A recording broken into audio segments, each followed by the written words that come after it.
శ్రీమాత్రే నమః. ఈ మధ్య కామెంట్లలో నన్ను తరచుగా అడిగే ఒక ప్రశ్న, అమ్మా మా ఆయన నా మాట వినటం లేదు. నేను ఎంత సఖ్యంగా ఉండాలి అని ప్రయత్నించినా నా మాట వినటం లేదు. నాకేమీ చెప్పరు. మేమిద్దరం కలిసి ఉండాలి అని అనుకుంటున్నాం. ఏదైనా పరిహారం చెప్పండి, ఏదైనా స్తోత్రం చెప్పండి, ఏదైనా పూజ చెప్పండి అని చెప్పి అడుగుతున్నారు. దాని గురించి ఈరోజు మనం ఈ వీడియోలో మాట్లాడుకుందాం. వీడియోలోకి వెళ్లే ముందు ఒక్కసారి సర్వమంగళ అమ్మవారికి నమస్కారం చేసుకుని అప్పుడు వీడియోలోకి వెళ్ళిపోదాం.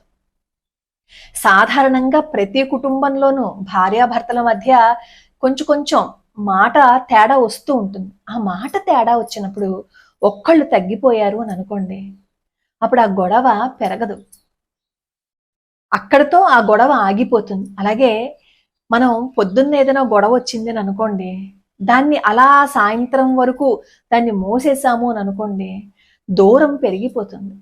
అది ఎంత పెద్ద గొడవైనా సరే మనం ఒక్కసారి ఒక్క మెట్టు దిగిపోయి, ఏమంటే కాస్త ఏదో పని ఒత్తిడి వల్ల అలా మాట్లాడనే కానీ మీకు తెలియదా నేను ఎలా ఉంటానో అని ఒక్క మెట్టు దిగిపోయి వాళ్ళకి ఫోన్ చేసేసాము అని అనుకోండి, అప్పుడు వాళ్ళ ఈగో సాటిస్ఫై అయిపోతుంది. అప్పుడు మీరు అంటారు, ఎప్పుడు ఆడవాళ్లే తగ్గాలండి, ఆడవాళ్ళు మాత్రమే ఎందుకు తగ్గాలండి అని.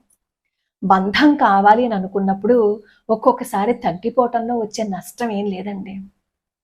ఇప్పుడు మా ఇంట్లో ఏదైనా ఒక చిన్న మాట వచ్చింది అనుకోండి, ఆయన ఏమైనా అన్నా, ఆయన సాధారణంగా అనరు, ఆయన ఏమైనా అన్నా, నేనేదైనా అన్నా, తప్పు నాదైనా ఎవరిదైనా సరే నేనే వెళ్ళి సారీ చెప్పేస్తాను. ఎందుకంటే దాన్ని నాకు అంతసేపు మోయడం ఇష్టం ఉండదన్నమాట.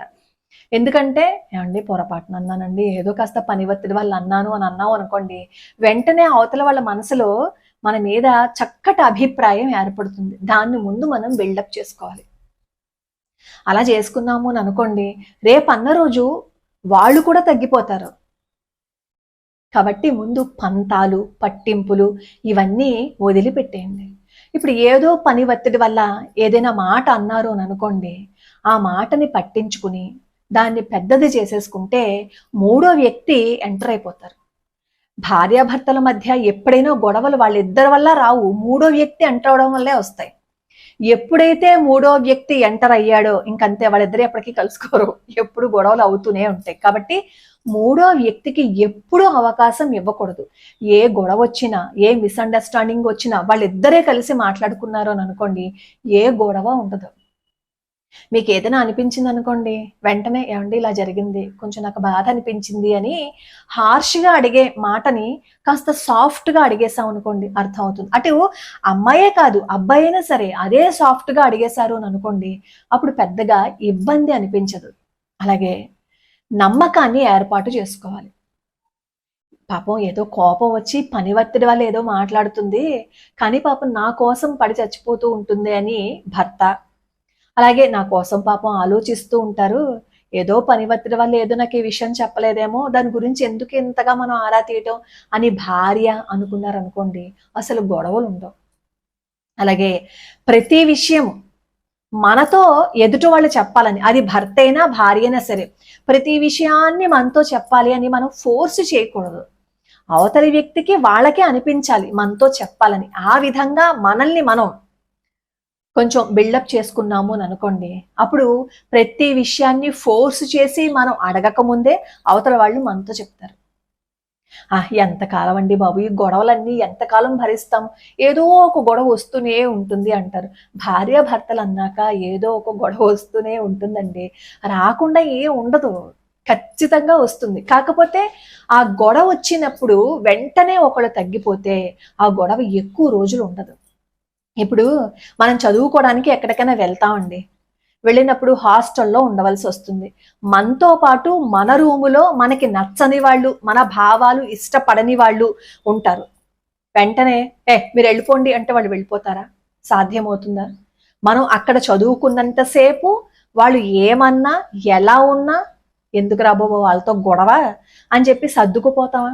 అంటే బయట చదువుకోవడానికి వెళ్ళినప్పుడు కొన్నాళ్ళు కలిసి ఉండాలి అని అనుకున్నప్పుడు మనం సర్దుకుపోతామే, అలాంటిది ఈ బంధం శాశ్వతం. ఈ శాశ్వతమైన బంధాన్ని ఏదో చిన్న మాట వచ్చిందని మనం వదిలేసుకున్నాము అని అనుకోండి, తర్వాత ఇటు అమ్మాయి అయినా బాధపడుతుంది, అయ్యో వదిలేసుకున్నాను అని చెప్పి అటు అబ్బాయి అయినా బాధపడతాడు. కాస్త సహనంగా ఉంటూ ఇద్దరి మధ్య పొరపచ్చాలు లేకుండా ఎప్పుడైనా సరే పారదర్శకంగా ఉండాలి. అబద్ధం ఎప్పుడు చెప్పకూడదు. ఏదో ఆ సమయానికి దాని నుంచి తప్పించుకోవటం కోసం ఈరోజు ఒక అబద్ధం చెప్పేశాము అని అనుకోండి, మన మీద వాళ్ళకి నమ్మకం పోతుంది, అది వాళ్ళకి తెలిసినప్పుడు. అందుకే కష్టమైనా నష్టమైనా సరే అది మనం ఉన్నది ఉన్నట్టు చెప్పేశాము అని అనుకోండి, వాళ్ళకి మన మీద ఒక నమ్మకం ఏర్పడుతుంది. అరే ఇది ఎప్పుడు నిజమే చెప్తుంది, అరే ఆయన ఎప్పుడు నిజమే చెప్తారు అని ఫస్ట్ దాన్ని మనం బిల్డప్ చేసుకోవాలి. అలాగే ఇప్పుడు భర్త ఆఫీస్కి వెళ్తారు, ఇంట్లో ఏదైనా గొడవ జరుగుతుంది. వెళ్ళిన తర్వాత నన్ను ఇలా అన్నారు, నేను ఎందుకు మాట్లాడాలి అని చెప్పి మనం అనుకున్నాము అని అనుకోండి, రోజులు అలా పెరిగిపోతాయి. ఎవరో ఒకళ్ళు కాస్త తగ్గిపోయి, నేనైతే చెప్పాను కదా, నేనే తగ్గిపోతాను. బయటికి వెళ్ళి వెంటనే ఫోన్ చేస్తాను, ఏమంటే కాస్త ఇబ్బందిగా ఉంది, ఏదో కాస్త పిల్లలు ఇలా అల్లరి చేశారు అందుకే విసుగొచ్చి నేను అన్నాను కానీ అంతకు మించి ఏమనలేదండి, భోజనం చేశారా అని చెప్పి అడిగామనుకోండి. అలా ప్రతిరోజు భర్త బయటికి వెళ్ళినప్పుడు ఒకసారి ఏమంటే భోజనం చేశారా, ఎక్కడున్నారు, ఎప్పుడు వస్తారు అని చెప్పి అడిగామనుకోండి, మొదట్లో వాళ్ళు అనుకుంటారు ఇంకా పని పాటలేదు అస్తమానం ఫోన్ చేస్తూ ఉంటుందని. కానీ ఒకరోజు ఇలాగే మనం ఇలా అడుగుతూ ఒకరోజు మనం ఫోన్ చేయలేదనుకోండి, వెంటనే అటు నుంచి ఫోన్ వస్తుంది, పొద్దునుంచి ఫోన్ చేయలేదే అని అడుగుతారు. మనకి చెప్పకపోయినా, మనతో వాళ్ళ భావాలని వ్యక్తపరచకపోయినా అవతల వాళ్ళు మన గురించి ఆలోచిస్తారు. ఆ చిన్న నమ్మకాన్ని ఏర్పరచుకోవాలంటే కొంచెం సహనం అవసరం అండి.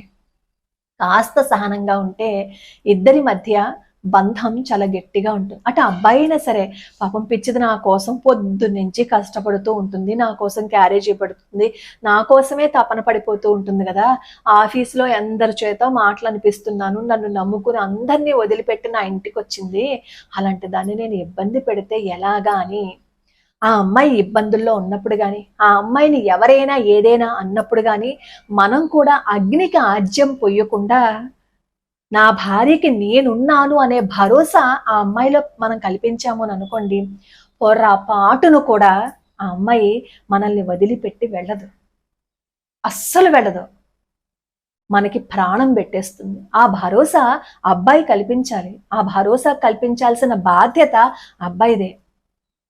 ఎంత కాదు అని అనుకున్నా భార్య మనకంటే చిన్నదే కదా, ఏదో పాపం నాకంటా చిన్నదే, ఏదో తెలిసి తెలియక మాట్లాడింది అని ఒక్కసారి ఆలోచించి చూడండి, ఆ ఇంట్లో ఎటువంటి ఇబ్బందులు ఉండవు.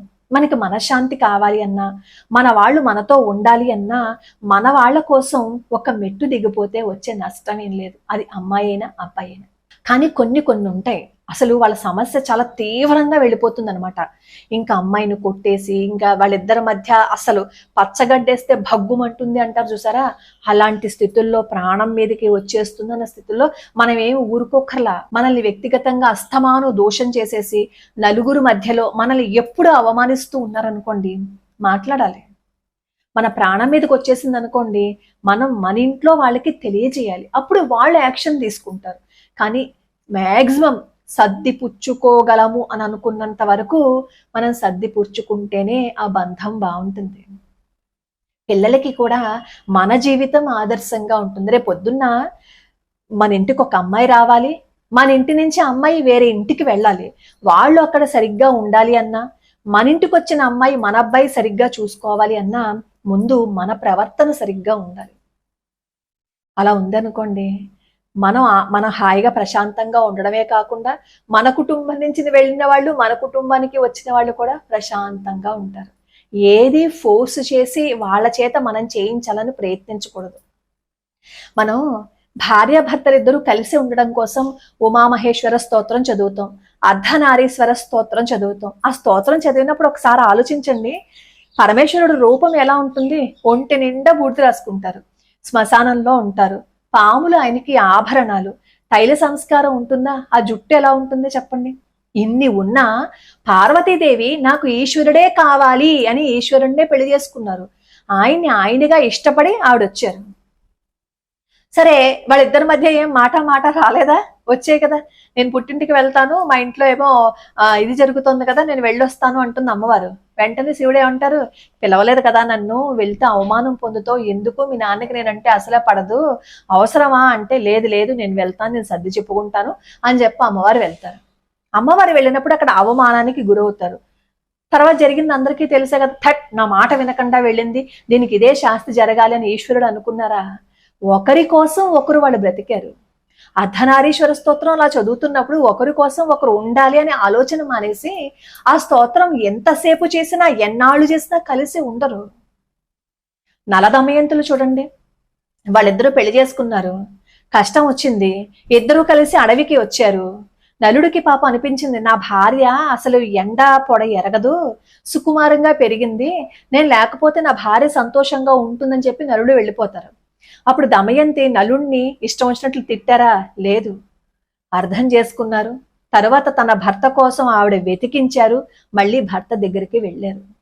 అలా భార్యాభర్తలిద్దరూ బండికి 2 చక్రాలు లాంటి వాళ్ళు. ఒక చక్రం సరిగ్గా ఉంది అనుకోండి, ఇంకో చక్రం సరిగ్గా లేదు అని అనుకోండి, ఆ బండి ముందుకు వెళ్ళదు. ఆ 2 చక్రాలు సరిగ్గా ఉంటేనే ఆ బండి ముందుకు వెళ్తుంది. కాబట్టి బయట అలసిపోయి వచ్చి ఆ కోపాన్ని భర్త ఇంట్లో చూపించకూడదు.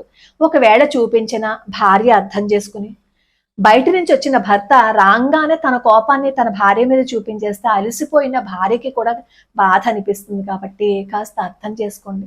కలిసి ఉండాలి అని అనుకున్నప్పుడు సహనంగా ఉంటూ, ఒకరినొకరు అర్థం చేసుకుంటూ, ఒకరి దగ్గర ఒకరు అబద్ధాలు ఆడకుండా, మన మధ్య మూడో వ్యక్తి రాకుండా ఉంటే జీవితం ఎంతో బాగుంటుంది. దీంతో పాటు ఉమామహేశ్వర స్తోత్రము, లేదు అంటే అర్ధనారీశ్వర స్తోత్రము, లేదు అంటే సౌందర్య లహరి చదవండి. మీరు చక్కగా ప్రశాంతంగా మీ మనసుని భగవంతుని మీద లగ్నం చేసుకుని ఆ చదువుతున్నంతసేపు అందులో అర్థాన్ని మీ జీవితానికి అన్వయించుకుంటే, మన ప్రయత్నం చేస్తున్నాము గొడవ పెట్టుకోకూడదని, దాంతోపాటు భగవంతుడి పాదాలు పట్టుకుంటున్నాం, అప్పుడు మంచి బుద్ధిని కలిగి ఉండేటట్లుగా, మన ఆలోచనలు చాలా మార్పు వచ్చేటట్లుగా ఆయనే చేస్తారు. కాబట్టి భగవంతుడి మీద నమ్మకాన్ని పెట్టుకుని ఒక్కసారి తగ్గిపోదాం. అది భార్య అయినా భర్త అయినా. లోకా సమస్తా సుఖినో భవంతు, సర్వే జనా సుఖినో భవంతు.